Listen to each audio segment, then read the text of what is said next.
زینب سلام اللہ علیہ نے بدعا دی تھی کہ شیعہ قیامت تک ماتم کرتے رہیں گے، شیعہ آخر کیوں سینہ کو بھی کر رہے ہیں؟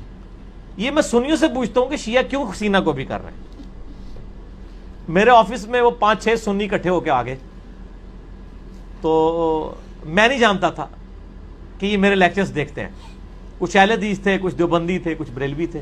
وہ دوسرے آفس سے آئے کہ جی انجینئر صاحب کے ساتھ چائے پی لیں. تو انہوں نے مجھ سے یہی سوال کیا کہ یہ شیعہ کیوں پیٹ رہے ہیں اور کس کو پیٹ رہے ہیں؟ میں ہے تو انہوں پیٹ رہے ہیں. اچھا، ان سب نے نا ایک کہکا بلند کیا. وہ کہکا اس لیے بلند کیا کہ ان کو بات سمجھ آ گئی کہ میں کیا کہہ رہا ہوں. وہ کہنے لگے انجینئر صاحب ہم آپ کی ویڈیوز دیکھتے ہیں، ہمیں پتہ ہے. میرے بھائی، جب آپ صلی اللہ علیہ وآلہ وسلم کی وفات کے بعد حضرت حسن کو زہر دے دیا گیا، سیدنا حسین کو ان کے گھر والوں سمیت شہید کر دیا گیا، مولا علی تینوں خلفاء کے ساتھ وزیر کی حیثیت سے رہے، جب حضرت علی کی باری آئی تو لوگ تلواریں اٹھا کے ان کے اوپر چڑھ دوڑے. جب آپ اہل بیت کے ساتھ کنٹینیوس یہ معاملہ، اور پھر صلح حسن کے بعد سے لے کے 60 سال تک ممبروں پہ سب و شتم حضرت علی پہ ہوتا رہا، تو سر اس کا ریونج بھی تو سامنے آئے گا نا. ہر عمل کا ایک رد عمل ہوتا ہے. تو یہ کہنا جی وہ یزید پیٹا تھا، اس نے کالے کپڑے پہن لیے تھے، یہ تو انہوں نے آل امیہ کی بدماشیوں کو چھپانے کے لیے یہ چیزیں گھڑی ہیں. شیعہ جو پیٹ رہے ہیں، ہمارے نزدیک تو ماتم کرنا حرام ہے. میرا تو کلپ ہے ماتم کے اوپر، میں نے تقریباً 1 ملین کے قریب لوگ دیکھ چکے ہیں. ماتم کے حق میں 3 دلائل اور ان کا جواب. لیکن اس کی ریالٹی کو بھی دیکھیں. جس طرح آج آپ دیکھ رہے ہیں سیاسی لیڈروں کے گھروں کے باہر بھی تو لوگ ماتم کر رہے ہیں. ان کو سیدہ زینب نے بدعا دی ہوئی ہے. وہ پیٹ رہے ہیں کہ ہم پوری زندگی آپ کی پارٹی کے ساتھ اٹیچ رہے ہیں، اب لوٹے آ گئے، آپ نے ٹکٹ لوٹوں کو دے دیا ہے، تو وہ ہم کہیں گے نا ان لیڈروں کو ہی پیٹ رہے ہیں. ٹھیک ہے نا. تو یہ شیعہ بھی جناب تو پیٹ رہے ہیں کہ تسی جناب اہل بیت نے جو کچھ کیتا ہے. ٹھیک ہوگا جی، بس اس کو اسی پہ رہنے دے. باقی میرا ابھی ڈاؤ یونیورسٹی کراچی کی میڈیکل یونیورسٹی میں یوم حسین سے خطاب کرنے گیا تھا، تو ڈاکٹرز کا مجمع تھا، طالب علم بھی تھے، ڈاکٹر طالب علم پہلے سال کے، دوسرے سال کے، چوتھے سال کے طالب علم، پروفیسر سے ڈاکٹرز تھے. تو وہاں ایک سنی ڈاکٹر نے سوال کیا مجھ سے، میرے عزیز نے، میرے بھائی نے، سنی میرے بھائی ہیں، میرے عزیز ہیں، ہم سب کے عزیز ہیں، ہمارا ان کے ساتھ اٹھ بیٹھ ہے، ہمارا ان کے ساتھ معاملات ہیں، لہذا کوئی دل آزاری کی بات مطلوب نہیں ہے. تو اس نے سوال کیا کہ یہ جو آپ ماتم کرتے ہیں، یہ جو آپ سینہ سرخ کر لیتے ہیں، یہ جو آپ خونی ماتم کرتے ہیں، یہ جو آپ ہاتھ کا ماتم کرتے ہیں، یہ والی جو بحث ہے خونی ماتم اور غیر خونی ماتم کی بحث یہ ممبر کی نہیں ہے، اس لیے میں تو یہاں سے کامن بات کروں گا نا. تو یہ جو آپ ماتم کرتے ہیں، یہ جو اپنے بدن کو تکلیف پہنچاتے ہیں، تو یہ بدن تو اللہ کا بنایا ہوا ہے، اللہ کی چیز ہے، اور اللہ کی چیز میں دخالت دینا بندے کا کام نہیں ہے، اسے اجازت نہیں ہے کہ اللہ کی چیز میں دخالت دے. تو یہ آپ بدن کو تکلیف پہنچاتے ہیں. میں نے کہا بھائی تم ڈاکٹر ہو، تم لوگ سینہ چاک کرتے ہو، دل نکالتے ہو، اس کی شریانوں کو ٹھیک کرتے ہو، اس کے والوں کو ٹھیک کرتے ہو، دوبارہ لگا کے سینہ اس کو سی دیتے ہو. یہ بدن اللہ کا تھا، تمہیں کس نے اجازت دی؟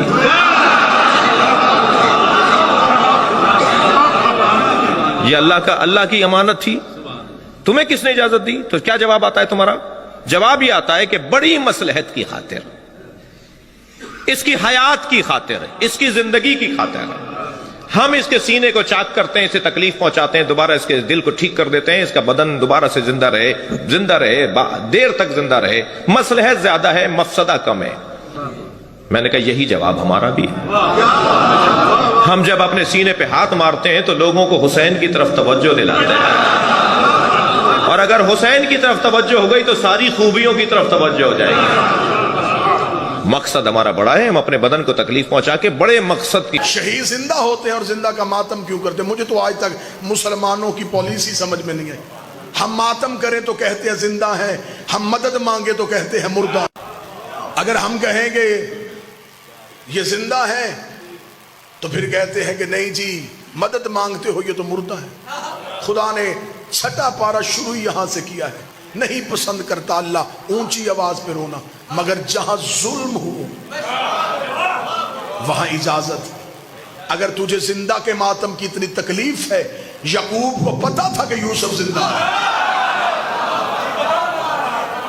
نبی تھا، جانتا تھا بیٹا زندہ ہے، پھر بھی 40 سال رویا، صرف یہ سمجھانے کے لیے کہ مظلوم کو رویا جا سکتا ہے. آج ہمیں بندے کہتے ہیں علم سے شفا کیسے مانگ لیتے ہو, کپڑا شفا کیسے دیتا ہے. کاش تو نے قرآن پڑھا ہوتا. اللہ نے یعقوب کو یوسف کے کرتے سے شفا دی تھی. لاکھوں دلائل, ہزاروں دلائل. جناب سارا کا چہرے پہ پیٹنا قرآن سے ثابت. اگر کوئی بندہ کہے کہ نہیں یہ تو پچھلے نبیوں کی بات ہے, ہمارے نبی کے دور میں تو ایسا کچھ ہوا ہی نہیں, تو چلے پھر میں حوالہ لکھوا دیتا ہوں. حوالہ لکھ لیجئے, مدارج النبوہ, شاہ عبد الحق محدث دہلوی کی کتاب ہے, مذہب اہل سنت کی معتبر کتاب ہے. اس میں لکھا ہے جب جنگ احد میں رسول کے چچا حمزہ شہید ہو گئے اور احد کے شہداء کا ماتم مدینے میں ہو رہا تھا. اب جو لفظ بالکل لکھے ہیں میں وہ لفظ پڑھوں گا تاکہ کل کو کوئی ویڈیو کیمرے میں میری ویڈیو لے کے کتاب کے ساتھ ٹیلی کرے تو وہ یہ نہ کہے یہاں لفظ اور تھے, ممبر سے اور بیان کیے گئے. میں وہی لفظ پڑھتا ہوں جو شاہ عبدالحق محدث دہلوی لکھا ہے. انہوں نے کہا جب رسول مدینہ پہنچے تو پورا مدینہ ماتم کدا تھا. ماتم کدا کہتے ہیں ماتم کرنے والی جگہ, یا میں اس کا آسان لفظ کروں امام بارگاہ. پورا مدینہ ماتم کدا تھا. رسول نے صحابہ سے پوچھا یہ کس کا ماتم ہو رہا ہے؟ تو صحابہ نے کہا یا رسول اللہ یہ احد کے شہداء کے ورثہ اپنے شہداء کے لیے ماتم کر رہے ہیں. رسول نے ٹھنڈی آہ بھر کے, یہ محدث دہلوی کا لفظ, ٹھنڈی آہ بھر کے کہا ہائے میرے چچا حمزہ پہ ماتم کرنے والا کوئی نہیں. یہ کہہ کے رسول گھر گئے. انصار اپنے اپنے گھروں میں گئے, اپنی اپنی عورتوں کو بلایا, بچوں کو اکٹھا کیا اور رسول کے دروازے پہ لے کے آئے. میں جملے پڑھ رہا ہوں مدارج النبوہ سے. انصار صحابہ اپنی عورتوں کو لے کے رسول کے دروازے پہ آئے. پہلی ماتمی سنگت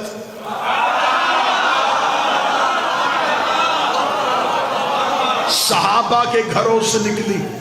رسول کے دروازے پہ آکے صحابہ کی عورتوں نے اونچی آواز سے رسول کے چچا حمزہ پہ آہو فریاد کرنا شروع کی. محدث دہلوی کہتے رسول اندر تھے. رسول نے پوچھا یہ میرے دروازے پہ کون رو رہا ہے؟ بتایا گیا یا رسول اللہ یہ انصار کی عورتیں اپنے گھروں کو چھوڑ کے آپ کے چچا حمزہ کا ماتم کرنے کے لیے آئی ہیں. جملے محدث کے نہ ہو میں گردن کا لہو دوں گا. شاہ عبدالحق کہتا ہے رسول نے مصلی پہ دعا کی ہاتھ بلند کر کر میرے اللہ جو میرے چچا کو رونے کے لیے انہیں بھی بخش دے, ان کی اولاد کو بھی بخش دے, ان کی اولاد کو بھی بخش دے, انہیں بھی بخش, ان کی اولاد کو بھی بخش, ان کی اولاد کو بخش. ہر عبادت ایک نسل بچاتی ہے, حسین کا ماتم 3 نسلیں بخشوا دیتی. سنی کتاب سے دلیل, ایک اور دلیل سن لو جلدی جلدی. اب ایسے کرنی کو خبر ہے نبی زندہ ہے, صرف نبی کا دانت زخمی ہوا ہے, ٹوٹا نہیں. آج کے بعد نہ کہنا نبی کا دانت ٹوٹا, ٹوٹنا عیب ہے. رسول بے عیب, دانت ٹوٹ جاتا چہرے میں نقص آ جاتا, جہاں نقص ہو وہ کامل نہیں ہو. دندان مبارک زخمی ہوا. اب ایس کو خبر پہنچی, رہتا وہ کرن میں تھا, دیکھا پیغمبر کو تھا نہیں, پتھر اٹھایا, پہلا زخمی کیا. ذہن میں آیا کہ شاید نبی کا یہ نہ ہو, پھر دوسرا, پھر ذہن میں شاید یہ بھی نہ ہو, پھر تیسرا. سارے کے سارے توڑے, لہو منہ سے نکل رہا ہے. نبی بیٹھے ہیں مدینے میں, یکدم نبی کے جسم میں جھرجھری آئی. صحابہ نے کہا یا رسول اللہ کیا؟ رسول نے دیکھا میرے صحابیوں مجھے جنت کی خوشبو تمہارے گھروں سے نہیں کرن سے آ رہی ہے, مجھے جنت کی خوشبو کرن سے آ رہی ہے. صحابہ نے کہا یا رسول اللہ وہاں کون رہتا ہے؟ فرمایا اگر تم میں سے کوئی کرن جائے, وہاں میرا ایک عاشق ہے, اس کا نام اویس ہے, اسے میرا سلام کہنا. میں بات سمجھا ہی نہیں سکا. محمد وہ ہے جسے اللہ سلام کر رہا ہے, نبی وہ ہے جو اپنے عاشق اور اپنے ماتمی کو سلام کر رہا ہے. نبی نے کسی صحابی سے نہیں کہا کہ جلدی جاؤ تیز رفتار گھوڑا لے کے جاؤ اویس کو گرفتار کرو گرفتار کر کے لاؤ میں زندہ تھا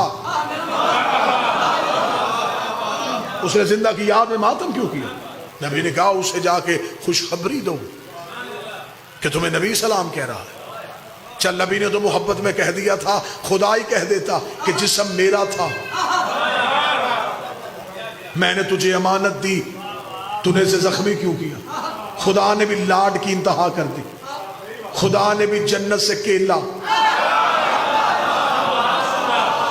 فرش پہ بھیج دیا کہ اب منہ میں دانت نہیں ہے غذا نرم چاہیے چبا نہیں سکتا جنت سے کیلا اویس کی محبت میں آیا پھر تو مولوی کو مان لینا چاہیے نا عشق میں ماتم کرو لنگر کے انتظام خدا کرتا ہے ماتم کے لیے ایک نہیں 1000 دلائل کے انبار لگائے جا سکتے ہیں لیکن جس نے نہیں کرنا